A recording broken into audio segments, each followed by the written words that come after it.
पुण्यात्माओं, इसलिए परमात्मा कहा करते मोती मुक्ता दर्शत नाही, ये जग है सब अंदरे, दिखत के तो नैन चश्म, इनका फिरा मोतिया बिंदरे। ये दिख है विद्वान पुरुष और महर्षि को हमें, इनका मोतिया बिंद है। जिसका मोतिया बिंद हो आंखों में, आंखें तो दिखाई देती हैं जैसे बड़ा स्वस्थ आंखें हैं, सब कुछ दिखता होगा, लेकिन वो नपट अंधा है जिसका मोतिया बिंद हो गया दोनों आंखों में। तो परमात्मा कहते हैं कि तुमने ये महर्षि दिखाई दे हैं, गुरु ब्राह्मण दिखाई देते हैं, ये मंडलेश्वर, इनका मोतिया बिंद हो रहा है, इन्हें अपने सदग्रंथों में लिखी हुई सच्चाई का नहीं पता। और फिर निराकार कहते हैं। अब दिखाते हैं आपको परमात्मा की सारी स्थिति, देखिएगा। ऋग्वेद मंडल नंबर 9, ऋग्वेद मंडल नंबर 9 अब दिखाते हैं, और सूक्त नंबर 86। भगवान साकार है या निराकार है, वो कैसी लीला करता है। ये है ऋग्वेद मंडल नंबर 9, 10 इकट्ठा अनुवाद है। ये है सार्वदेशिक आर्य प्रतिनिधि सभा, महर्षि दयानंद भवन, रामलीला मैदान, नई दिल्ली से ये प्रकाशित है। और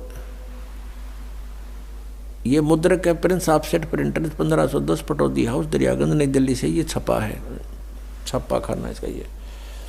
अब देखना, ये है ऋग्वेद मंडल नंबर 9 और सूक्त 86 का मंत्र नंबर 26। इसमें लिखा कि यज्ञ करने वाले यजमानों के लिए परमात्मा, यज्ञ करने वाले माने धार्मिक अनुष्ठान यानी साधना करने वाले, यजमान माने भक्तों के लिए परमात्मा सब रास्तों को सुगम करता हुआ उनके विघ्नों को मर्दन करता है और उनको पवित्र करता हुआ और अपने रूप को सरल करता हुआ वह कांति में परमात्मा, यह लिखना था कबीर देव। कवि कोई भी सर्वज्ञ नहीं हो सकता जिसको सारा ज्ञान हो। कवि कविता बना सकता है, ये कबीर देव लिखना था यहाँ पर। वो कबीर देव विद्युत के समान यानी आकाशीय बिजली की तरह सेकंड में नीचे आ जावे, क्रीड़ा करता हुआ, ऐसे लीला करता हुआ वर्णीय पुरुष को यानी अच्छी आत्मा को प्राप्त होता है। अच्छी आत्मा को आके मिलता है, जैसे आदरणीय धर्मदास जी को मिले, आदरणीय नानक साहिब जी को मिले, आदरणीय मुल्कदास साहिब जी को मिले, आदरणीय दादू साहिब जी को मिले, आदरणीय गरीबदास साहिब जी गांव छुरानी जिला दद्दर हरियाणा वाले को मिले, आदरणीय गीसा दास साहिब जी गांव खेखड़ा यूपी मेरठ वाले को मिले। तो अच्छे पुरुष को आकर प्राप्त होता है। वो कहाँ रहता हो भगवान? 27वें श्लोक में ऋग्वेद मंडल नंबर 9 और सूक्त नंबर 86 का 26 पढ़कर 27 में पागे। इसमें इन्होंने ये जो निराकार मानते थे भगवान को और वेद बता रहे हैं, वह परमात्मा प्रकाश पुंज को, परमात्मा को, जो परमात्मा ध्युलोक के तीसरे पृष्ठ पर विराजमान है वहाँ रहता है। तीसरे एक स्थान पर रहता है ध्युलोक के यानी उस तेजो में लोक सतलोक के एक स्थान पर, तीसरे स्थान पर विराजमान है, स्थान पर विराजमान है, वहाँ रहता है। निराकार क्यों करो भगवान जब वहाँ बैठा है? आगे दिखाते हैं। ये है ऋग्वेद मंडल नंबर 9 सूक्त 82 का। ऋग्वेद मंडल नंबर 9 और सूक्त 82। और यहाँ देखें, ये है 82वां, 81वां समाप्त हुआ, ये 82वां शुरू हो जाता है। इसका प्रथम मंत्र, इसमें लिखा है कि जो सर्वोत्पादक प्रभु, सबकी उत्पत्ति करने वाला परमेश्वर प्रकाश रूप है। इसका अर्थ है वो तेजो में रूप साकार है, सद्गुणों की वृष्टि करने वाला, पापों का हरण करने वाला, पाप नाश करने वाला, पाप क्षमा करने वाला है। वह राजेव, राजा के समान, राजेव इसका अर्थ है राजा के समान आगे लिखा है। ये देखना, ये 269 पृष्ठ पे पढ़ रहे हैं। कोई भ्रमत कर देगा कि दूसरा पृष्ठ दिखा दिया होगा। ये 270 दिखाऊंगा। ये देखो 270 यहाँ लिखा है। 82 का पल्ला पढ़ रहे हैं, 82 का 9 के 82 का। राजा के समान दर्शनीय है, वो देखने जोगा है, विजिबल है, वो साकार है। राजा की तरह तो मनुष्य जैसा ही हुआ। और वह पृथ्वी आदि लोक लोकांतरों के चारों ओर शब्दमान हो रहा है। वह वर्णीय पुरुष को, वर्णीय माने अच्छी आत्मा को, श्रेष्ठ पुरुष को, जो दृढ़ भक्त है, जो दृढ़ भक्त है उसको पवित्र करता हुआ प्राप्त होता है। जैसे आदरणीय धर्मदास साहिब जी को, जो दृढ़ भक्त थे, उसके बाद डगमग नहीं हुए। आदरणीय मुलुकदास साहिब जी को, आदरणीय दादूदास साहिब जी को, आदरणीय गरीबदास साहिब जी गांव छुड़ानी जिला जज्जर हरियाणा वाले को, और आदरणीय घीसा दास साहिब जी को गांव खेखड़ा मेरठ यूपी वाले को। ये दृढ़ भक्त आज तक डगमग नहीं हुए, दुनिया को हिला के रख दिया इन्होंने। इनको भगवान में ले आकर के को पवित्र करता हुआ प्राप्त होता है वर्णीय पुरुष, अच्छी आत्मा को। जिस प्रकार विद्युत माने आकाशीय बिजली स्नेह वाले स्थानों को आधार बनाकर प्राप्त होता है। देखो कितना स्पष्ट किया इन्होंने। अब 9वें मंडल सूक्त 82 का मंत्र 1 पढ़ लिया, अब 2 दिखाते हैं। देखिएगा, ऋग्वेद मंडल नंबर 9 सूक्त 82 का हमने ये पढ़ लिया।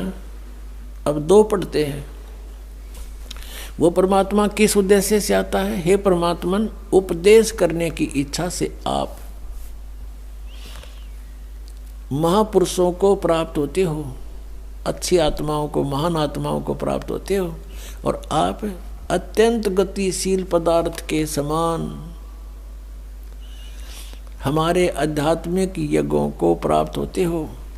यानी अत्यंत गतिशील पदार्थ के समान, यानी जैसे बिजली चलती है, बिजली जैसी गति से आप, और उपदेश करने के लिए आते हो यहाँ पर, सच्चा ज्ञान देने के लिए।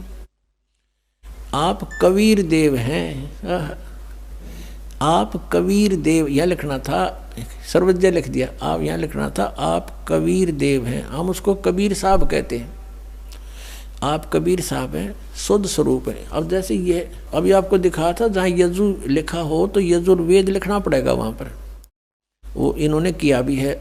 महर्षि दानंद ने यजुर्वेद के 36वें अध्याय के प्रथम मंत्र में यजु का अर्थ यजुर्वेद किया है। तो यहाँ लिखना था वो कबीर देव है, वो शुद्ध स्वरूप है। हमारे पापों को हे दूर करके, हे सोम, हे अमर परमात्मा, हमको सुख दे। पुण्यात्मा, वेद पढ़े पर भेद न जाने, ये बात से पुराण 18। वेद पढ़े पर भेद न जाने, गुरु बिन काहू न पाया ज्ञाना, जो थो था बूछड़े मूड किसाना। गुरु बिन वेद पढ़े जो प्राणी, समझे न सार रहे अज्ञानी। ये अज्ञानी रहे इन वेदों को पढ़ा करते, और मैं ऋषि को आगे इन कक्का भी नहीं पता था।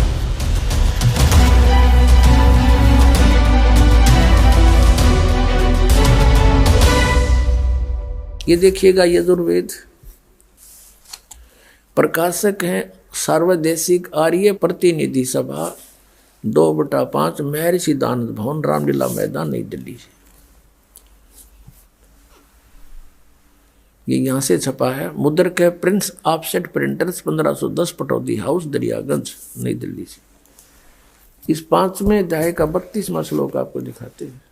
ये है 5वां अध्याय, 5वां, और ये यजुर्वेद, ये 32वां अध्याय श्लोक है, मंत्र है। यहाँ लिख रखा उसी गसी कबीर अंगारी असी।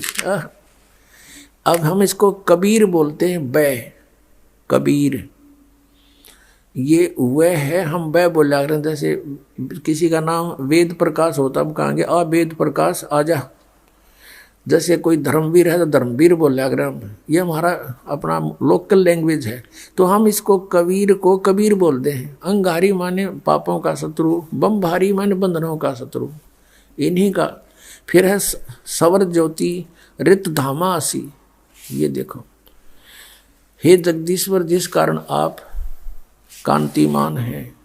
अंगारी माने छोटे चलन के जीवों, छोटे चलन वाले जीवों के शत्रु नहीं। ये तो बकवाद कर रखी, अनुवाद ठीक नहीं किया। अंग अरि माने शत्रु, अरि इसको संधि छेद करें, अंग अरि। अग माने अंग माने पाप होता है, पाप का शत्रु। और इसने क्या कर दिया, इसका अर्थ यूं कर दिया, संधि छेद करते समय इसको ऐसे कर दिया। और हम इसको अगर जैसे ये यजुर्वेद है, यही इसका इन्हीं से सेट होगा ये मामला। अब ये 36वां अध्याय यजुर्वेद का दानंद द्वारा अनुवाद है इसका। इसके प्रथम मंत्र में लिखा है रचम वाचम परपदे मनो यजु परपदे। ये यजु शब्द है ना ओनली, और यहाँ अनुवाद किया इसने इसका। इसमें यजु का अर्थ यजुर्वेद लिख दिया, बिल्कुल सही किया। अब ये यजु है, यहाँ लिखना पड़ेगा कि ये यजुर्वेद के विषय में है। ये पूरा अब बना इसका अर्थ यजुर्वेद। तो यहाँ ये देखो कवि है, इन्होंने यहाँ कवि कर दिया इस 5वें अध्याय का। और ये जो 32वां श्लोक हम पढ़ रहे हैं, इसमें ये जो कबीर शब्द है इसको इन्होंने ऐसे कर लिख दिया।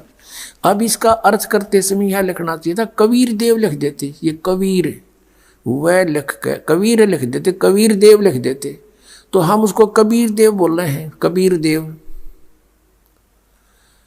हम उसको कबीर देव, देव माने परमेश्वर, कबीर साहब हैं, यहाँ लिखना चाहिए कबीर देव हैं।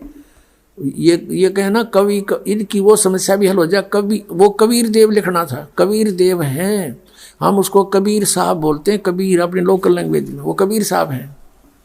बमभारी माने बंधनों के, अरि माने शत्रु। ये तारा दिए जिसकी बकवास है विस्तार तेरा। अरि माने शत्रु, बंधनों के शत्रु, बस ये छोड़ दो। यानी बंधन के शत्रु, अरि माने शत्रु, बम्ब माने बंधन, बंधनों के शत्रु बंदी छोड़ हैं कौन, वो कबीर हैं, कबीर देव हैं।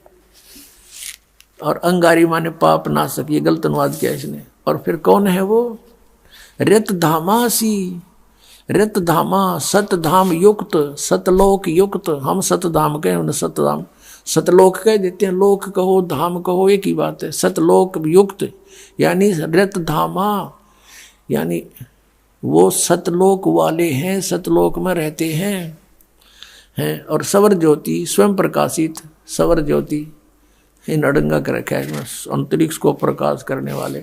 सवर ज्योति का अर्थ है स्वयं प्रकाशित, तेजो में शरीर युक्त परमात्मा है। अब प्रसंग चल रहा है पुण्यात्माओं कि वेद मेरा भेद है, मैं ना वेदन के माही, जौन वेद से मैं मिलूं ये वेद जानते नहीं।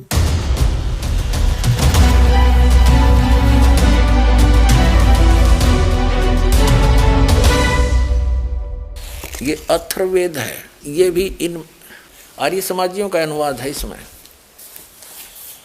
महर्षि दयानंद व उसके चेले ही वेदों का अनुवाद करते रहे हैं। ये कहाँ से छपा है, वहीं से प्रकाशक है पंडिता राकेश रानी।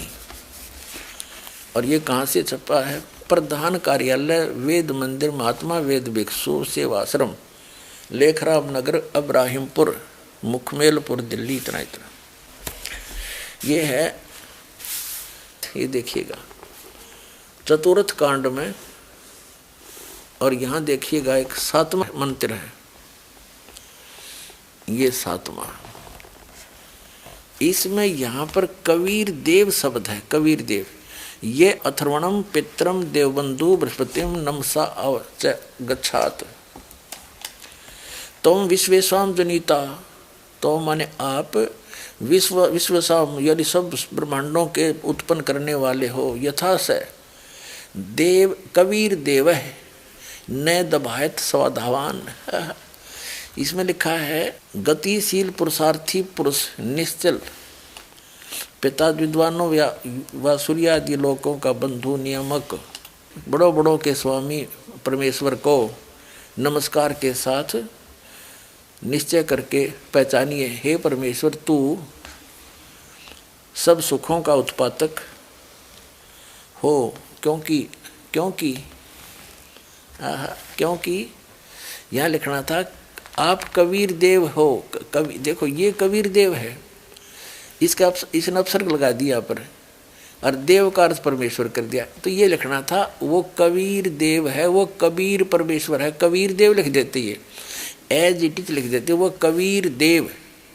हम उसको कबीर देव माने परमेश्वर, वह कबीर परमेश्वर है, इसका ये अर्थ है। जो सबका रचनहार और सच्चा साथी, सब ब्रह्मांडों का रचनहार, वो कबीर देव है, कबीर साहब है। हम कबीर साहब कहें, कबीर भगवान साहब को, परमात्मा को, राम को, अल्लाह को, गॉड को, खुदा को, कबीर गॉड है।